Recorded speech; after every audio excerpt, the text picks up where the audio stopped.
کہ یہ ہیکل بلند ترین مقام پر تعمیر ہونا چاہیے جہاں مسجد اقصی موجود ہے۔ کچھ کا کہنا ہے کہ یہاں پر ہیکل کی تعمیر دجال کے ظہور کا اعلان ہوگا۔ 6 روز قبل فلسطین میں موجود یہودیوں کی غیر قانونی بستی شیلو کے مساوات میں چند درجن اسرائیل کانفرنس شامل ہوئے اور لال بچھڑے کی مذہبی اہمیت پر تبادلہ خیال کیا گیا۔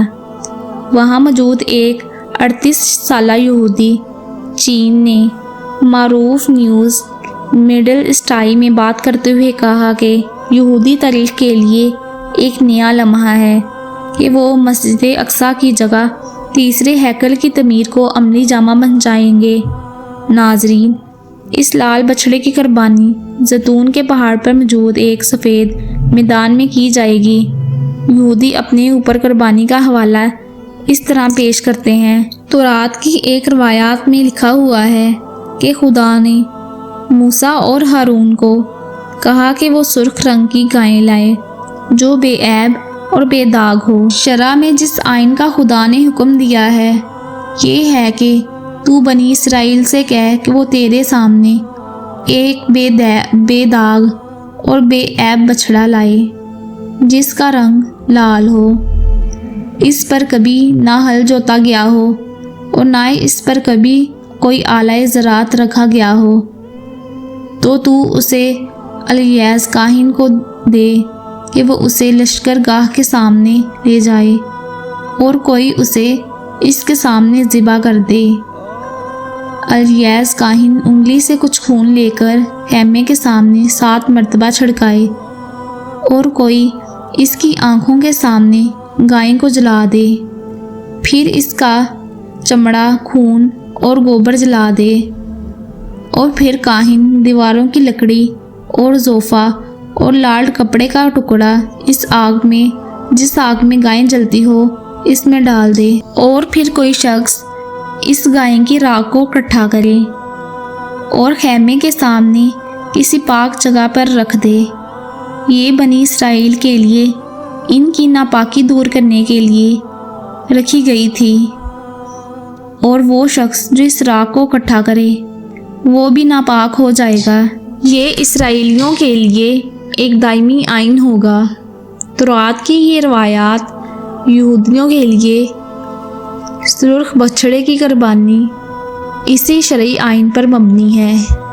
یہ آئین اس خاص موقع پر دیا گیا تھا جب ان میں قتل و غارت عام تھی۔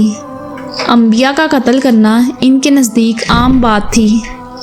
یہ ان کی قوم پر کوئی سادہ الزام نہیں بلکہ ہماری مقدس کتاب قرآن مجید میں بھی کئی مقامات پر بیان کیا گیا ہے، جس کا ترجمہ یہ ہے: ان پر ذلت اور مسکینی ڈال دی گئی، اور یہ کہ وہ اللہ کی آیتوں کے ساتھ کفر کرتے تھے اور نبیوں کو ناحق قتل کرتے تھے۔ یہ ان کی نافرمانیوں کا بدلہ ہے جو وہ کیا کرتے تھے۔ سورۃ بقرہ آیت نمبر 61۔ ان تمام چیزوں کا مطالعہ کرنے کے بعد اہل علم کے سامنے یہ بات واضح ہے کہ تورات اور قرآن مجید میں اس قسم کی کہانیاں موجود نہیں، کیونکہ یہودیوں کی کتاب تورات اپنی اصل حالت میں موجود نہیں، لیکن بعض انتہا پسند یہودی مذکورہ عقیدہ رکھتے ہیں اور اس کا پروپیگنڈا شروع کر دیتے ہیں۔ کچھ عرصہ قبل بھی ایسا دعویٰ کیا گیا تھا، پھر خود ہی انہوں نے اپنے بیان کی نفی کر دی۔ اسی پروپیگنڈے سے متاثر ہو کر بعض علماء کرام یوٹیوب پر یہ راگ الاپتے ہوئے نظر آتے ہیں کہ بڑی تباہی ہو جائے گی، یہودی یوں کر دیں گے یا یوں کر دیں گے، حوصلہ شکنی کی انتخاب کرتے ہوئے کہتے ہیں کہ وہ مسجد اقصی کو شہید کر دیں گے۔ یاد رہے کہ یہودیوں کی چاہت ہو سکتی ہے کہ وہ مسجد اقصی کو گرا دیں اور ہیکل سلیمانی تعمیر کریں، ہو سکتا ہے کہ وہ یہ ناپاک کوششیں بھی شروع کر دیں، لیکن یاد رہے کہ میرا رب 4 مقامات کی فرشتوں کے ذریعے حفاظت کرے گا۔ حضرت انس بن مالک سے روایات ہے کہ نبی کریم صلی اللہ علیہ وآلہ وسلم نے فرمایا کوئی شہر ایسا نہ ہوگا جہاں دجال پہنچ جائے گا سوائے مکہ اور مدینہ کے۔